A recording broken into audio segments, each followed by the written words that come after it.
Hello, and welcome to Oh, today's session on upside down thinking and fluidity, the third of our topics in our Insightful Leaders series, coming from our paper that we produced earlier this year from human focus to and beyond leadership. I'm Joan O'Connor, and today I am delighted to be joined by Pam Roberts and Curtis Swift. I'm going to ask our speakers to introduce themselves first of all before we dive in to talk about our topic. Pam, can I come to you first? absolutely. Hi, thank you so much for the invite today. So, my name's Pam Roberts. I'm the COO of a company called Black Swan. I've got 25 years' experience working half of this time in a more corporate environment, so think investment banking, and more recently, half of my career in the startup tech world. Predominantly, I've worked in HR people roles for most of the 25 years. Um, I've been at Black Swan for 7 years. It's a very creative, agile environment and really prides itself on having a flat hierarchy. And we really tried to set a tone of empowerment and see our people leaders and as enablers within the business. So looking forward to sharing some insights with you all today. Thank you very much, Pam, and welcome. Kurt, over to you. Thanks, Sean. Thanks, Pam. Hi, I'm Curtis Swift. I'm Deputy Director for Organisational Development at King's College London. I've spent most of my career working in academia, initially on the academic side itself as a an associate dean at an American business school and also an adjunct lecturer in liberal arts. Before more recently moving over to the professional services side as Deputy Director for Organisational Development at King's. I have within my remit kind of four key contributions, one of which is highly relevant for today, but leadership, learning, development, careers, talent and performance, staff culture and values, and staff voice and engagement. So this is what I'm engaged to try and help deliver to within the organisation. Great, thank you. Well, both of you are bringing a wealth of knowledge and experience to our conversation today. So let's get into the conversation. As I mentioned, we did a research paper that we produced earlier this year, and one of the themes around what we've classed as the and beyond leader is this ability to have upside down thinking and fluidity within an organization. And we're really interested in how leaders A, demonstrate this, and B, create the culture around it. Two themes came through, two behaviors, one which is about creative agility, and the other was about enabling and facilitating that kind of mindset and mentality. So let's start by thinking about, what are these attributes what we're talking about here? Kurt, if I can come to you first to get your thoughts on what you see and what you've experienced around this. Yeah, absolutely. I think there's always a little sharp intake of breath when I guess across an institution such as ours and as this historic and complicated ours, the notion of upside down thinking of fluidity always takes a moment to pause the thought. And I think it's more of a continuing ambition as maybe a real embedded best practice at the minute. But what I take from kind of the notion of certainly fluidity is the concept of devolution and empowerment at all levels. As across an organization, we have 27 what we call tier one organizations or departments within our organization, who for a lot of instances would be a small SME for what their size is. So being able to kind of devolve and empower people at each level to then build into something central is really key. And built into that, and I think quite similar, is this concept of cross-functional collaboration. So is our arts school speaking to our dentistry school? Is our professional services unit within HR having really good conversations with our strategy planning team, for example? So fluidity is to kind of knock down some of those silos and to build kind of a common language and a common purpose across different complex units across our organization. Great. And of course, we all know that when we get people to collaborate and come together, it does generate different thinking. We can get new ideas, new ways, different ways, upside down ways of doing things. So, Pam, in your experience, again, what can you share with us about how you see that willingness to do things differently coming through and how it works? So if I think about the current founders I work with, they are very entrepreneurial in style, and truly will pivot, change the agenda, and often conversations around policy or structure or reasons why things can't happen do not go well with them. So they've really created a slightly different culture just through their style. I think the things that I would reference in the company that really speak to a more agile environment is servant leadership. So definitely, and I think this is captured in the report from 1080, but definitely leaders seeing themselves as enablers, not as tell. I think higher employee engagement comes through in compared to other businesses I've been in, and that I think you can really see through people feeling that they have clear accountability and ability to make decisions. I think there's good psychological safety as well. That would be the other trait I would really pull out. Okay, and staying with you were saying about the founders through their style have created this. Can you share a little bit about what is it they do and how do they handle that piece when they say, well, saying it can't happen isn't allowed? So what's their way of challenging people around that, I suppose? Yeah.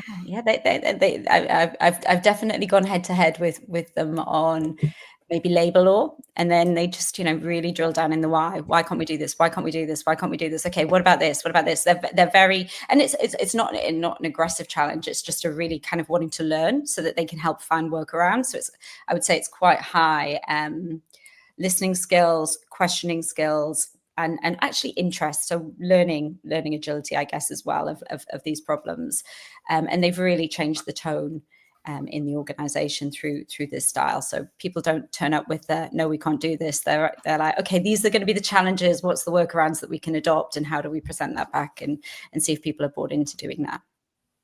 Okay, Curtia, as you hear Pam speaking, I'm wondering what you're thinking as you hear that, because again, you're in a very different environment to the one that Pam was just describing. Absolutely, but actually, the thing that was really striking me through that is the power of information, and I suppose data most predominantly. So that the constant drilling down into the why is something that's really relevant within in our sector, and certainly within King's as well. And justification for action is always a key component of any kind of strategic decision that we want to make across the organization. Never before have we had so much data available to us, whether that's through student assessments, NSS student satisfaction scores, staff survey data, staff engagement data, feedback to organizational strategy. And so the why becomes even more complex because there's so many levers to pull to almost justify the why. And depending on what side of the coin you flip in, you can almost make a decision for one or the other. And I think that the notion of kind of agility and leadership and fluidity is to almost take all that information, disseminate, use your trusted advisors, use your community to kind of make the best decision you can with the data that's available. But I do recognize that the aspiration sometimes of kind of what Pan's talking about in terms of that almost that strong leadership position, saying, well, I really need to get to the nut of this. Yeah. And I think they're both on the same page, that the two founders on the amount of risk they're prepared to take, which I think is important, right? Because at the end of each problem or change they want to implement, there's some risk that we have to take on or work our way around that. And they've both been very comfortable with the appetite. Whereas I've worked with other leaders in the past who would see, I don't know, a complexity of employment law across 5 different countries as just being like, look, this is just too hard. But they don't let that get in the way, and they're quite happy taking quite a bit of risk. Great. And again, as I hear both of you speak, the phrase "the art of the possible" is coming to mind for me. It's what's sitting behind this, wanting to drill into the why, for example. And I hear it as that, well, what can we do? What is possible to make happen here, rather than controlling it and saying, no, it cannot be done. And I can see both of you nodding as I say that. So there's a different energy, it feels, to that when people can do that. And I'm wondering, therefore, what's the culture that we need to be having to help allow others to be able to take on and adapt and go with this particular approach and mentality? Pam, let me come to you first, and then Curtie, I'll come over to you. Yeah, I think we just touched on this in the previous question, but I think creating that environment of questioning and kind of in a positive way, that being the real leadership style, and driving leaders to be enablers through that questioning rather than tell. I think that's quite an important trait. And then the other one that really comes to mind is trust. So just treating people like adults, because while I'm talking about the founders setting the tone from the top, they're obviously not in every conversation, but they want the culture to be that creative when they're not in the room as well. So yeah. But you then need to trust people, right? To run with things and experiment. So we talk a lot about experimenting. When somebody has a really good idea, why don't you try it on? Why don't you go and experiment? Why don't we put a little bit of resource on this just to see how it goes and feels? And you need to give a lot of trust in those situations. Yeah, and you mentioned, Pam, servant leadership earlier, and I know that style of leadership where you are involving others, you're giving people that trust to do that is coming through. And then the idea of distributed leadership is coming into my head as well. That piece about making sure people at the right place in the organization are getting the responsibility and authority to do things. So, Kirsty, is there anything there? I can see you nodding as I say that. What thoughts do you have around this? It's actually what Pam said very early on, that this notion of a psychologically safe environment to essentially fail safely, and certainly experiment a little bit more, and I think it pulls in, John, what you talked about around creative agility as well, and creating an environment where experimentation can take place, cross functional collaboration, new ways of thinking, new ideas, to try and implement within the context of organizational alignment and the safety of being able to deliver to within the context of still trying to strive towards organizational strategy or considered outputs. I think that the notion of a culture being safe to experiment is quite key around this notion of upside down thinking. But there's also something, and there's a piece of language within the paper which I struggled with initially. I think it was something like flip the hierarchy. And I read that and I thought, well, there's a reason that leaders are leaders, right? Whether it's tenureship, whether it's experience, it's reason that we have senior academics because of their impact that they've made to their subjective field. But actually reading the concepts a little bit more, it was about leaders not necessarily, it was about not flipping the hierarchy, but leaders positioning themselves centrally so that they have a greater impact across the spectrum of roles, and whether it's frontline staff and understanding the challenges that frontline staff face, or indeed reporting, in our case, up to council and being understanding of what our council is requiring of them. And I really think that is a key component and a salient point within this notion of a great culture to operate in. And I think, again, it reinforces there is not one size that fits all, is there, around this? So there are times when there is a bit of hierarchy needed, for example. And I know, Kirsty, in your organization, there are areas and roles where that is important, that there is that level of structure, if you like. So I don't know if there's anything you want to come in and say around that would be useful for us to hear about. Yeah, I suppose. Actually, I think, again, just to verify on a point that Pam made, the two founders, the two very senior people in your organisation who are asking why, that means they're getting to the people who are doing the doing and making decisions. So that's a great example of someone being central in this. But John, to your point, at King's College London, we have 10,500 staff who work across many different areas of our organisation. So if I went to a senior colleague within estates and facilities where someone might be operating heavy machinery and said, have you thought about fluidity and how people are managing the equipment there, he'd probably laugh me out of the building, right? And equally, someone who's in charge of one of our labs and the critical kind of activity we need to undertake to keep our lab safe, well, he'll say, well, there's no room for innovation there.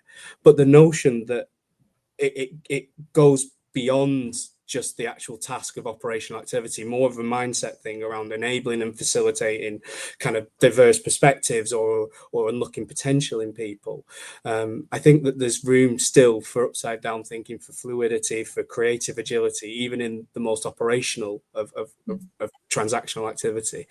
But there's also a recognition that at times, for safety, for development, for external accreditation, that the command and control functionalities is probably still prevalent. Yeah. And it's about making sure it's fit for purpose and it's being used in the right way, in the right space, in the right area, isn't it? I think so. It's about making sure there's a space for this to happen and to be encouraging it where it is appropriate.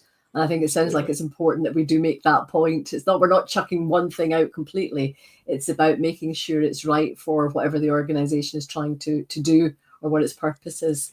Yeah. Anything else around culture that either of you want to mention? No, but maybe just to double down on that point, I think the upside down thinking has to be in the right context. And I think on the flip side of this, and maybe we'll get into this a little bit later, I have definitely seen chaos descend where people feel that they can get involved in maybe an area that their opinion is not so valid in, or change fatigue, 7 different opinions, or not enough focus behind one of the ideas or the experiments, and then you come back to it again and again because it hasn't been given the proper structural process to be considered. So I don't think it is always great to you have to be careful about where you give people space to be creative, and making sure that it's really clear from the top what the mission is, what the priorities are, what the unlocks are, and what the role is, I guess, as well, so that particularly in a startup where things are constantly changing and evolving, people who know the work best are motivated and able to create solutions that unlock that specific problem, and they're not kind of moving into other people's areas of expertise or so. And staying with that watch out again, what have you seen be done to manage that well? I suppose that when the straying is starting to happen, how's that resolved well? So sometimes we do a lot of racy work where we've got excellent people in a room thinking about a problem, right? Who ultimately is going to be accountable for this? Who's going to make the decision?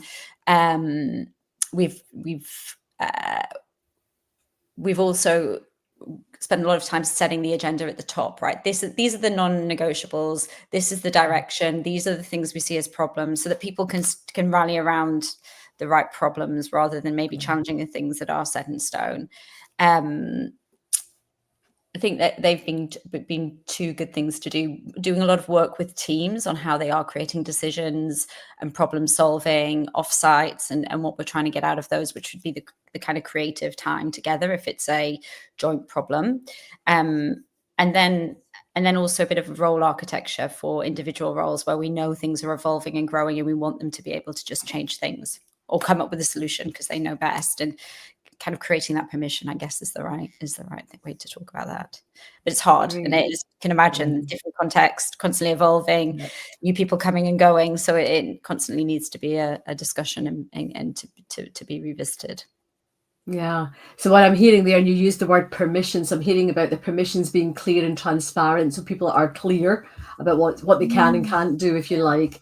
And what we're talking about here, and I think the point you just made is so important, around upside down thinking and allowing it does not mean an absence of accountability and responsibility. They are sitting absolutely as part of it. Otherwise, chaos will descend, I think. Along the way. No, sometimes people come in, I'm a great people leader, let me, rewrite XYZ in HR. And actually sometimes it's amazing, but sometimes it's like, no, that's not right for this problem. And managing those situations is a good example of places we've been.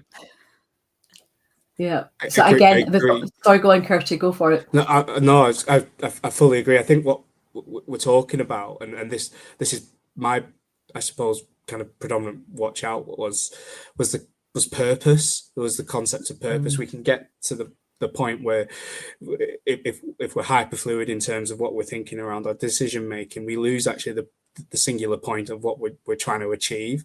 And the biggest lesson learned when we have had a degree of kind of flexibility in terms of what we're trying to achieve is the importance of strong sponsorship. So there's a distinction then, I think, between leadership in terms of someone who might have the overall kind of the name above the door in terms of the output, but having really strong sponsors who are embracing of the culture that we're trying to achieve, but also will keep us to task, has been is quite heavily important for us in terms of trying to deliver outputs with a degree of flexibility and agility. Yeah, and no, go on, Pam. You go for it. I'd rather hear from you. Often the more agile environments are more consultative in style. So you do need those champions, don't you? Of like, so here's the idea, here's the experiment. Particularly if it's something an internal process that everybody's going to experience. This is why we're doing it. Let's try it on. Let's take feedback. So it is often a more consultative, culture as well. It's interesting. And that word purpose is so important, though. So no matter how fluid or innovative or agile, making sure we're all coming back to that sense of what we're here to do. What is our purpose, our mission, whatever you're calling it, but that is that guiding force, isn't it? That, allows everybody to make sure they are staying on point, as it were, within all of the great ideas or innovation that might be coming through. So we've talked a lot around that, the agility and the environment, etc. Let's bring in the wonderful ideas of AI at this point. It would be wrong of us not to touch upon AI in a session where we're talking about upside down thinking and fluidity. So curious and keen to hear from each of you around what you're seeing, how AI is affecting the cultures, the environments that we work in, particularly from this perspective of upside down. Pam, you had the bigger smile on your face there right now, so let me come to you first. Gosh, it's such a big, complex, important area at the moment. And what's coming to mind as I think about AI is making sure we create, permission's not the right word, but a culture where people feel they can go in and experiment with AI and bring efficiencies and effectiveness and increased productivity through AI. So that to do that, people have to feel that is allowed. And there's definitely a cohort of people who feel that AI is competing for their role, or something that if they admit that their amazing notes were scribbles that AI produced into amazing notes, that they're in some way failing. And so we're really trying to think about how we get people to engage and see it as a positive and not as a negative, and setting the right tone around that. And really that's what we're doing here, is really celebrating those that are using AI well, right, and therefore the benefits. Yeah, and another thing from the top, right? This looks great. Do you know what? Like, as a senior person in the business, that I'm going to put this through AI, or I put it through AI, or whatever it is, or it's going to take me 2 minutes to do. So just trying to change the story by leading. Yeah, because again, it brings in new thinking, it brings in new ideas that have been gathered from wherever, for example. So allowing that, again, that space for them to be considered is one of the things I'm hearing, and to celebrate it. There is another side to it too, as well, though. And Curtis, so let's hear from you about your thoughts around the AI and its effects, if you like. I really love what Pam's just said there around kind of, because there is a shame culture almost around utilizing AI at the minute. And if you can repurpose that, certainly when it's done well and it's done to boost efficiency or sharpen thinking, then it should be celebrated. So I completely get it.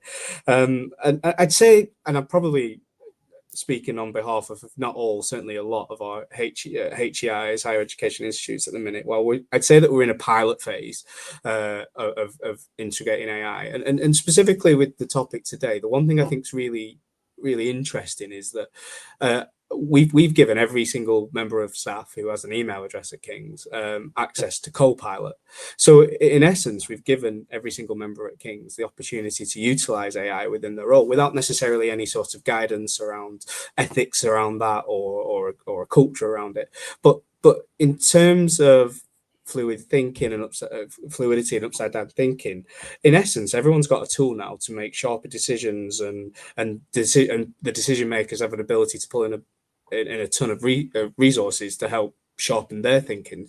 So decision makers, and in this instance as leaders, could be getting AI generated answers, thoughts, feedback, solutions from frontline staff who have now got access to the tool, which predominantly has to be a good thing in so much as the fact it's breaking down some hierarchy. But the challenge for us, obviously, within education is the use of AI as from an assessment and evaluation perspective. And the challenge is that is the work that's being produced from our students or subsequently for staff in supporting policy development, their work and their intelligence or their insights. And so it's going to take the whole organization to come together, and practitioners and leaders and staff and students to work together on how we should and shouldn't be operating AI, which again is a fluid culture, and it's only going to move us in a stronger direction, I think. So interesting. Absolutely. Yeah. You're coming from a difficult position to introduce it into the business, right? When it's core to who you are and how exactly what's acceptable from a student perspective. Gosh, exactly. You work hard for a number of years to ascertain knowledge through your degree, but I suppose an astute search function within AI will give you a lot of that knowledge and certainly you'll be able to replicate it. So it's doing that in a way that's safe, I suppose, and trying to your point, man, create a culture where it's effective and not harming us. And the words accountability and responsibility are popping back into my head again around, individuals being accountable and responsible for what they put forward as their own work, for example. We've got a couple of minutes left in today's conversation. So just before we leave AI completely, the word experimentation was popping back into my head as both of you were talking, because we are experimenting with it. And, for me, one of the things that I think is so important is that we take what we can learn from what AI is generating from us and use it as a point of consideration. But we have to be careful it doesn't become the be all and end all and the only point of view. So my wish is very much that we've got that hybrid. Yes, we take it, but we still allow the humans to think as well. And that for me is the experimentation, how we're going to blend that. And again, hold the space for both to be there so that it does enable and it enhances the thinking and the way we operate. But we don't just go, oh, well, AI has suggested it, so therefore it must be the thing we do. So I'm curious to see how that all unfolds for us over the next year or so. But let's, in our last couple of minutes, let's move through. And I'm thinking about, any tips that you have about for people who might be thinking about how do we create more of this upside down thinking, fluid culture within our organizations. So what thoughts do you have or suggestions that you can share with our audience today? Kirsty, let me come to you first, and then Pam. Of course, I'll go hyper simplistic, and it's for some, I guess the notion of increased fluidity or agility will be somewhat daunting, I suppose. But the first step that I think anyone can take, and we've certainly done a lot more recently across the organization, is start with listening. If you can listen to your people, listen to your staff, engage your communities, I think it's the first step towards creating a more agile culture. I think then there's specific things amongst your leadership community around the transition from overseers or high-level managers to enablers or coaches are really important. And I think none of this happens without starting with your culture. And that's how you can start to work through it. And of course, you just said listening, which is my favourite word, I have to say. If people would listen more, you'll get so much information that will help you work on create the right culture. Pam, what would you like to suggest or share?